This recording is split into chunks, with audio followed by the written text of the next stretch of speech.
¿Qué tal, Alex Salmond? Bien. ¿Estás bien? Qué forma de empezar así, ¿no? Como bueno. ¿Qué tal, Alex Salmond? Hombre. Pues bien, sí, esperando a que llegue... Esperando y expectante. Uno de los mejores momentos del libro en este país y que yo disfruto como un montón porque el retiro me apasiona. La Feria del Libro. La Feria del Libro que hoy abre sus puertas, día 30 de mayo, una nueva edición. Cuando lo veamos dentro de 2 años... diremos, fíjate, aquel día. Y además hemos querido hacerlo coincidir con el primer episodio del vídeo podcast del Suplemento Abril que se titula...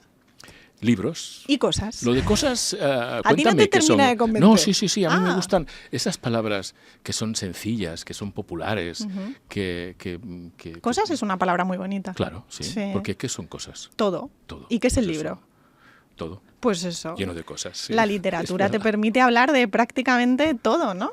Todo. Y además tú y yo, precisamente, somos muy dados a que la literatura nos permita hablar de todo y eso es lo que pretendemos y buscamos en este video podcast. Deberíamos grabar a veces nuestras charlas para construir el suplemento Abril, porque no hablamos solamente hablamos de los contenidos pero nuestra imaginación nos explota y se nos va en cada historia pero de los libros que estamos comentando. Además es una imaginación muy compenetrada, porque se pensarán los videoyentes o los oyentes, depende de dónde nos escuchen o nos vean, que somos muy parecidos, pero somos muy distintos y eso hace que nos compenetremos muy bien. Bueno, hay una fusión ahí, ¿no? Eso que es la literatura, ¿no? Y el periodismo. Y el periodismo, porque el periodismo nos...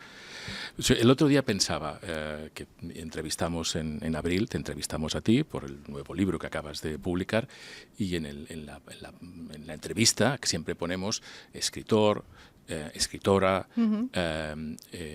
filólogo, filósofo y escritor, ¿no? Entonces, recuerdo, en tu caso, pensaba, ¿qué será mejor, poner periodista y escritora o escritora y periodista? Mira, yo siempre digo que el orden de los factores nunca altera el producto. Pero en tu caso, y en este momento de tu carrera, es escritora y periodista. ¿Tú crees? Sí. Yo creo que sí. Bueno. Y además creo que te sientes más identificado con ese orden. Bueno, no sé, no? Las dos, quiero decir, es un orden que no me importa cómo vaya, pero te doy la razón. Se lo preguntaremos a nuestro invitado hoy que conversaremos. Pero vamos a contar en qué va a consistir este video podcast, este Libros y Cosas del suplemento Abril del Grupo Prensa Ibérica, que vamos a emitir semanalmente y durante aproximadamente media hora nos vamos a dedicar a hablar del mundo de la literatura actual y, por supuesto, hablar de los escritores actuales. Es decir, vamos a hablar de cosas. Y de libros. Cada semana vamos a invitar a un escritor o a una escritora a que nos acompañe en esta mesa que tenemos rodeada que tenemos repleta de libros, de novelas, como esta edición preciosísima de En el bosque de Ana María Matute para celebrar su centenario. Que no conocías. ¿No? Ha sido una sorpresa cuando la has visto. Con ilustraciones de Elena Odriozola. La verdad es que es una preciosidad. Y como digo, pues cada semana invitaremos a un novelista, a un escritor, a que charle con nosotros, no necesariamente de su novedad, o sí, pero no nos vamos a poner cortapisas en nada, ¿verdad? Yo creo que la libertad va a ser el motor fundamental de este video podcast. Utilizaremos eso que a veces contamos los periodistas, ¿no? Hay una percha. Eso es. La percha es el libro y después hay una charla de los minutos que sean, cortita, porque si no... Sí, no mucho. Bueno, 20 minutos es una joya, ¿eh? Hablar 20 minutos de un libro para un escritor, te lo digo yo, eso es un tesoro. Y esta semana nos estrenamos precisamente con Xavier Bosch, que nos acompañará, en un par de minutitos y vamos a charlar con él. Debo decirte, Inés, que tiene cierta gracia que arranquemos este primer video podcast con Xavier Bosch, porque nosotros hemos compartido muchas tertulias, nos hemos discutido mucho de forma muy positiva y muy interesante. Vehemente, también. Sí, hemos hablado muy poco de fútbol, que es un gran futbolero, y discutir con Xavier Bosch de fútbol es como muy complicado, y es justo nuestro primer invitado con este Diagonal Manhattan. Aquí lo tenemos en su edición en catalán. que tiene muchas... es una mezcla de muchas cosas. Xavier, ¿qué tal? Muy bien. Bienvenido. Bienvenido. Buenos días, buenas tardes, buenas noches. Lo que sea. En cualquier lugar del mundo. Y en este caso, fíjate, porque estamos... entre Diagonal y Manhattan. Entre Diagonal, entre Manhattan, entre Barcelona y entre Madrid. Y este libro, la historia... antes hablaba de esta gran serie americana, Mad Men. Sí. A mí me ha recordado mucho. Esto sería Mad Woman. En este caso Mad Woman, sí. Y además varias décadas después en las que está ambientada Mad Men, ¿no? Pero, es el mundo de la publicidad en los años luminosos en Barcelona, que son la década de los 80. Y también en Nueva York, que Nueva York era y continúa siendo el meca, centro ¿no? mundial de la publicidad. Del marketing y la publicidad. Y por eso, como haciendo literatura tenemos libertad, y tú lo sabes bien, de crear y fabular lo que nos apetece, decidí que la agencia de Nueva York, donde va a parar la protagonista que tiene 21 años, que tiene un padre que es publicista en Barcelona, ¿no? La hija, que la manda a hacer de stagiaire, de becaria, de estudiante en prácticas un año a Nueva York, sea en una agencia donde solo hay mujeres. Porque quería reivindicar también con esta novela el papel de las mujeres en el mundo del marketing. Que además... Muy oculto. Muy oculto, y el mundo de la publicidad y del marketing tradicionalmente ha sido siempre un mundo, dejadme que lo diga, machista. Sí, masculinizado y machista. No solo porque las mujeres en las agencias eran secretarias o meras trabajadoras de un rango muy ordenado y calculado de pondremos este anuncio en el periódico, este en La Vanguardia, este en el ABC, sino que a través de la pantalla lo que hemos visto son mujeres de dos tipos, sobre todo en esas épocas, ¿no? Haciendo de modelos las que estaban buenas en perfumes, en colonias, en anuncios de coches.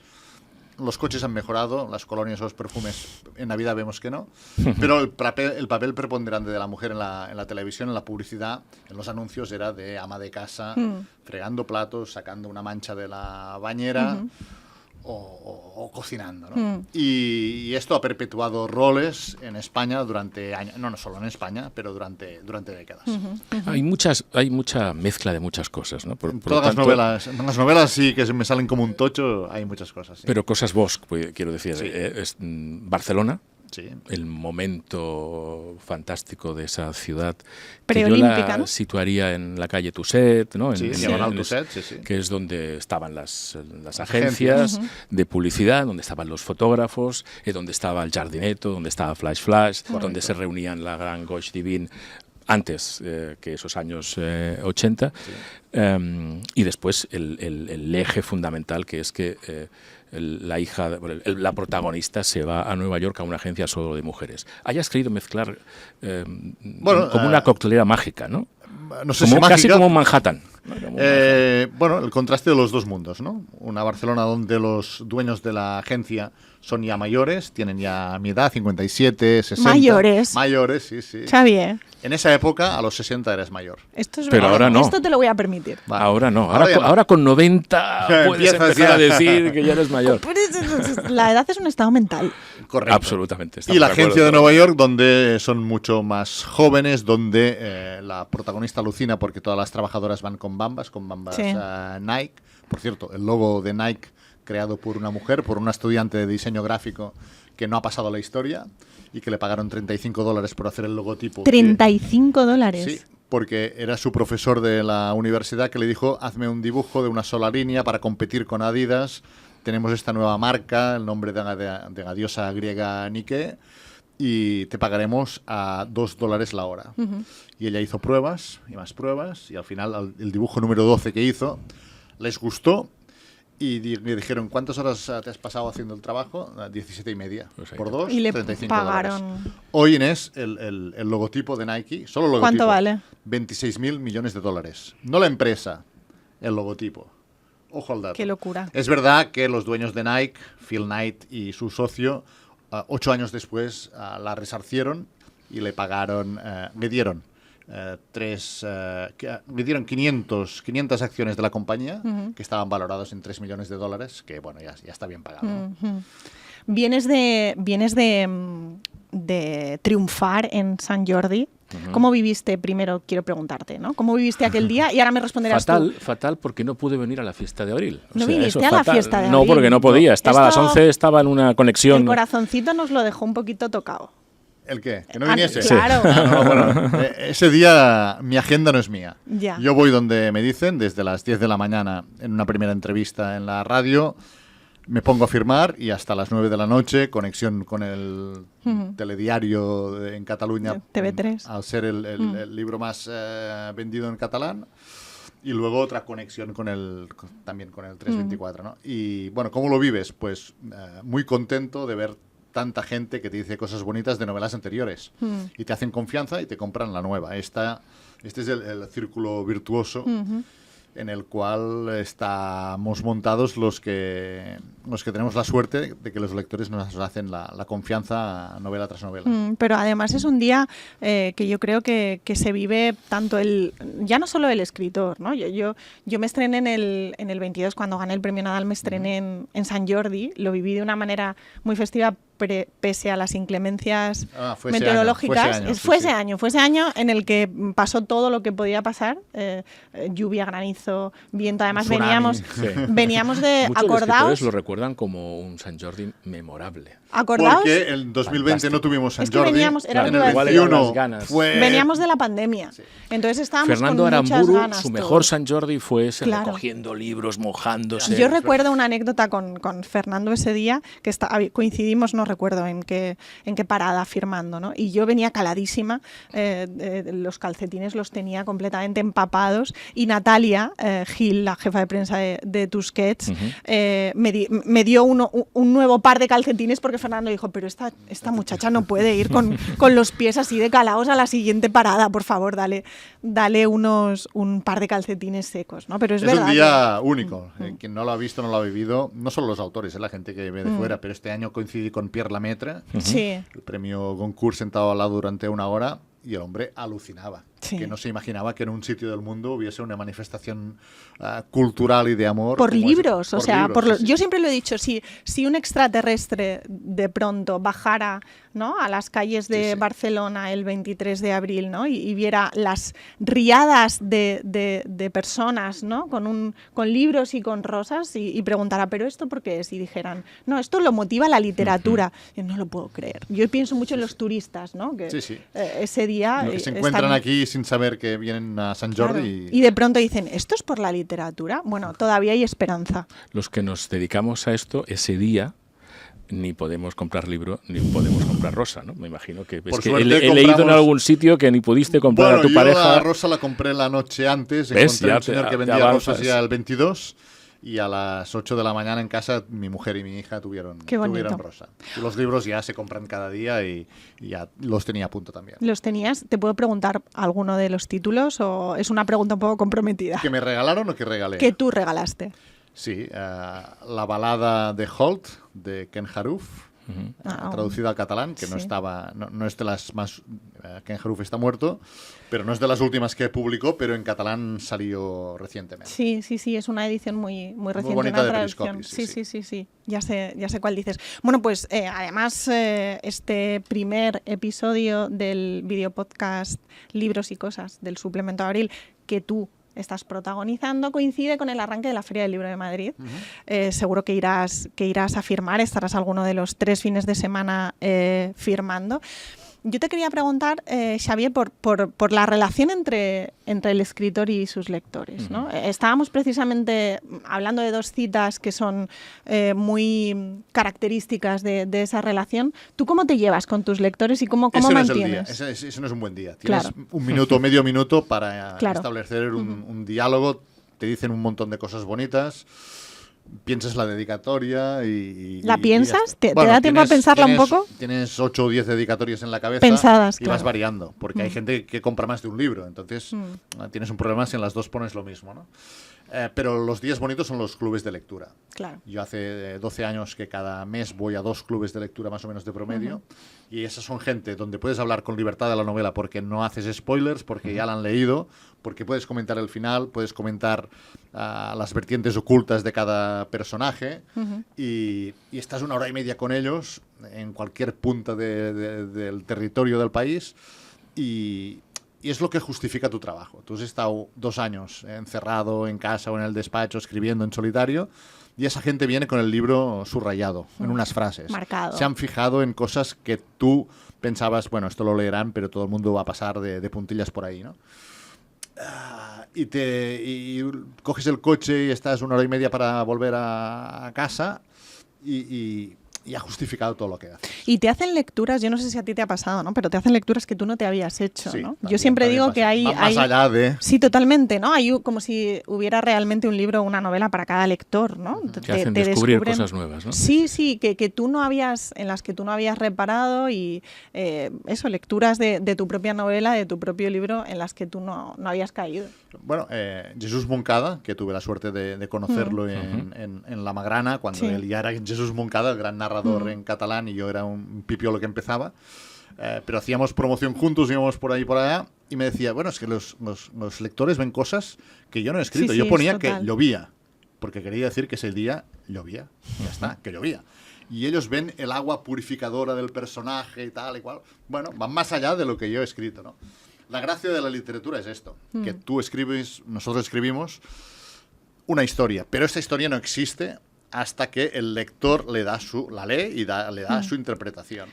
Es como un beso, necesitamos 2 personas. Yo no puedo hacerme un beso a mí mismo. Necesito que él entre en el personaje de la protagonista de 21 años que se va a una agencia de Nueva York. Ahora sería un bestseller, Jesús Moncada. Jesús Moncada, sí. Creo, ¿eh? Pues, y fue Bueno, traducido, es un clásico ya, ¿eh? Fue traducido al castellano y se vendió bastante en un momento en donde no toda la literatura catalana vendía en el resto de España. Tú perteneces a una generación de periodistas, escritores. Sí. Estoy pensando, por ejemplo, en Rafa Nadal, que son activistas de sus novelas. El otro día comentaba, antes el escritor se quedaba en casa.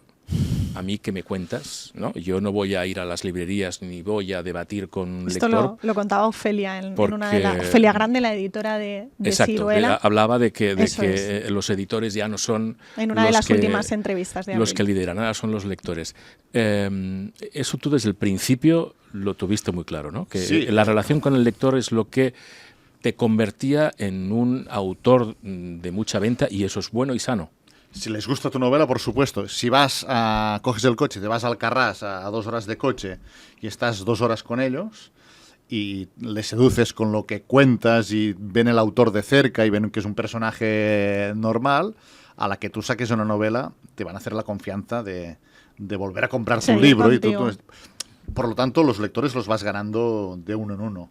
En Estados Unidos no podrías recorrer el territorio cada vez, ¿no? Pero aquí sí. Y esta cosa también es bonita, que en Cataluña me conocen, pero en Estados Unidos no. Y mi anterior novela, 32 de marzo, se puso a la venta el 1 de enero de 2025 en Estados Unidos y llevo vendidos 16.000 libros. ¿En Estados Unidos? Sí. Y esto es milagroso. Sí, es milagroso. Bueno, yo estoy muy contento y la editorial también. Es la verdad. Todos sabemos lo difícil que es. Pero ahí se defiende la historia sola. Ya. No saben ni puñetera idea de quién es. Pero esto Bosch, es ¿no? también muy bonito, ¿no? O sea, eso es Sí, parte sí. también de la magia de la literatura, ¿no? Sí. A mí es una de las cosas que más me fascinan, ¿no? Lo que los libros pueden provocar. Y esto me lleva a preguntarte por lo que a ti te permite la literatura, ¿no? Porque me acuerdo de una frase de Petros Markaris que comparte editorial con Marguerite Duras, de la que aquí tenemos Escribir, que es un libro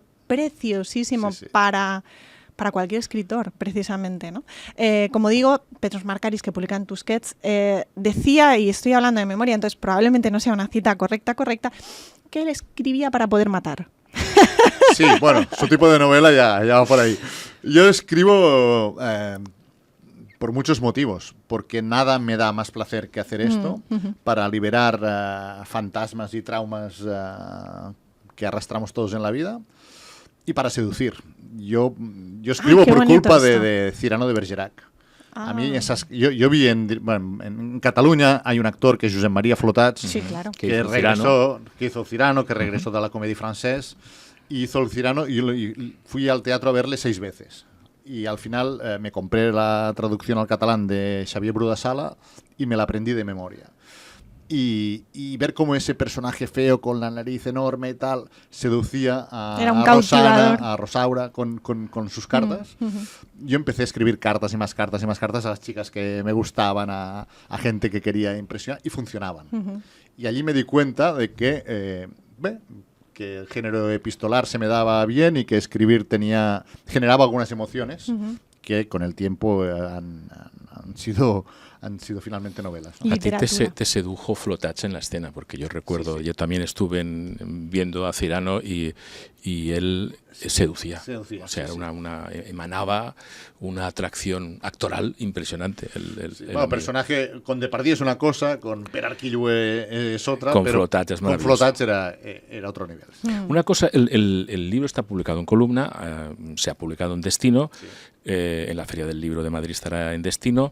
El trabajo de la traducción, que es algo, porque el traductor lo que hace al final, no sé si reinventa, pero rehace desde mi punto novela. de vista incluso llega a reescribir. A veces, ¿no? A reescribir. Sí, en castellano podría hacerlo yo, me lo podría traducir yo, pero el primero en reescribir la novela sería yo. Yo escribo cada día, 4 días a la semana para Mundo Deportivo, en castellano, y por lo tanto lo que ha escrito Olga García, que es perfecto, no es lo que hubiera escrito yo. Pero sí que en castellano prefiero que me lo traduzcan y yo corregir frase a frase, eso sí.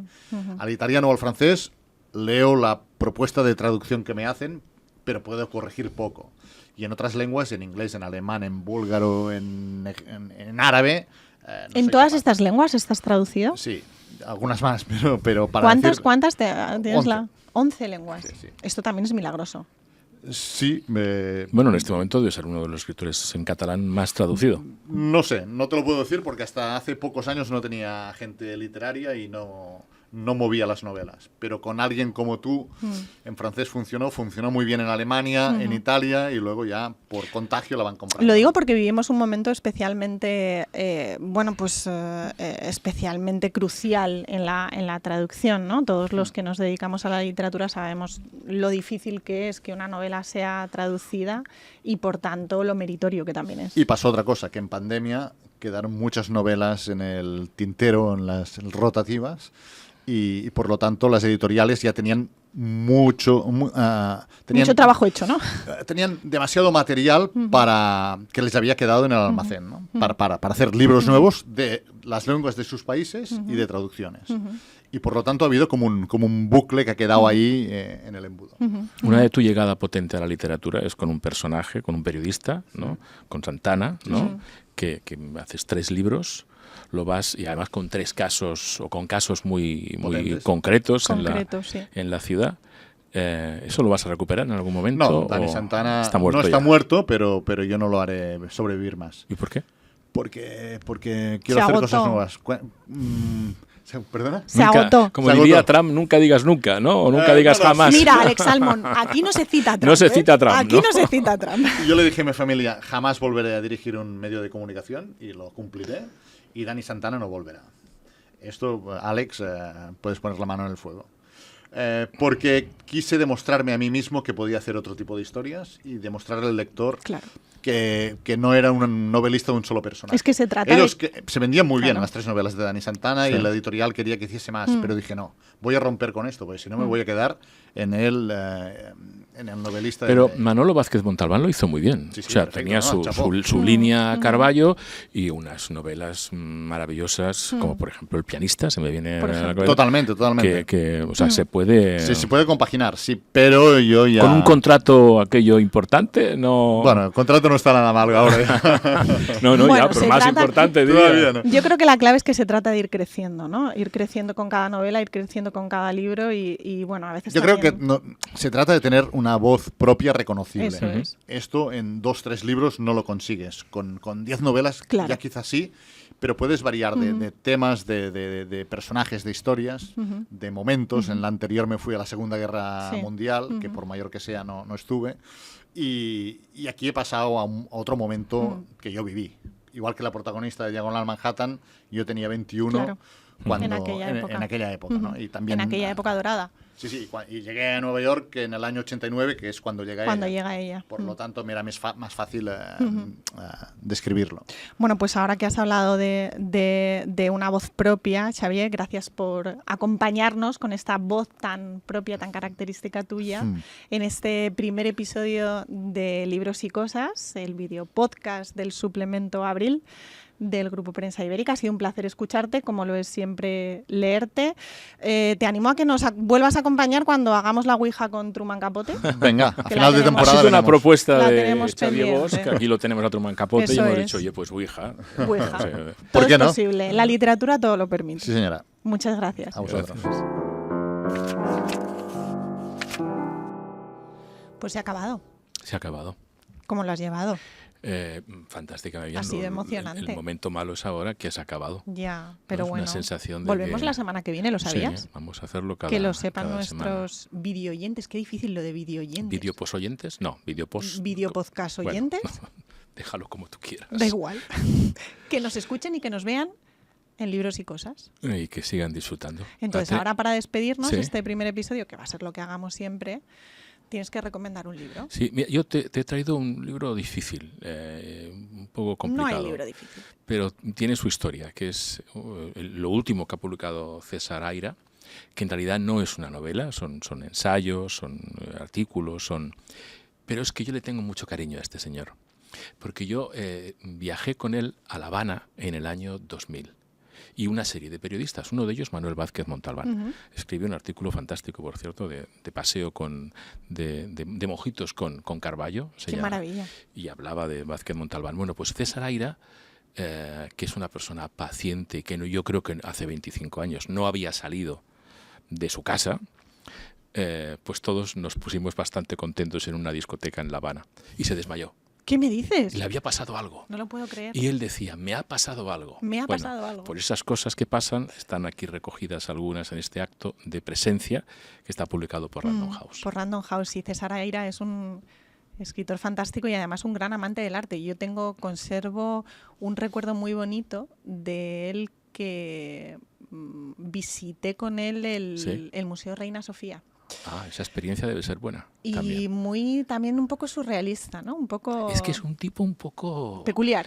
Vamos a dejarlo en que es peculiar. Vamos a dejarlo en peculiar. Y las fotos que aparecen ahora de él, vaya, no tienen nada que ver con hace 25 años. Bueno, candidato al Nobel cada año, ¿eh? Sí, pero ahí se queda. O sea, bueno, de momento, palabras mayores. Bueno, yo por llevar la contraria, en este primer episodio no voy a recomendar un libro, no voy a recomendar una novela. ¿Qué te parece? Vale. Voy a recomendar una serie. Bueno, avísame para otro día, para que yo también traiga alguna serie. Claro, aquí vamos a hablar de libros y cosas, y por tanto... Y las cosas son la serie. Claro, series, bien, música. acepto. Mira que tenemos, por ejemplo, periodistas colaboradores en el suplemento Abril, como Laura Barrachina, que en sus tribunas habla de libros y de música. Y de música, sí. Bueno, pues en esta ocasión me parecía como original y un poco extraordinario, por lo que tiene de poco cotidiano, recomendar en lugar de un libro, una novela, recomendar una serie. Y es una serie además que yo creo que a ti te va a gustar particularmente. Se titula Hal y Harper. Es una serie de episodios cortitos, superan poco más de los 20 minutos, 23, 24 minutos, que es algo que a mí me gusta porque hay veces que siento que se pasan ya las series de capítulos largos y transcurre en Los Ángeles, en la actualidad, con esa luz de Los Ángeles maravillosa, que sé que te gusta especialmente. Y cuenta la historia de una familia que podríamos denominar, si nos atenemos a las etiquetas reduccionistas, y disfuncional. Bueno. Es un padre con 2 hijos veinteañeros, los 3 lastrados y marcados por el trauma de haber perdido a la madre cuando eran los 2, bueno, pues muy pequeñitos, 2 niños, ¿no? El padre, a raíz de la desaparición de la madre, que no sabemos si murió porque se suicidó, el caso es que murió.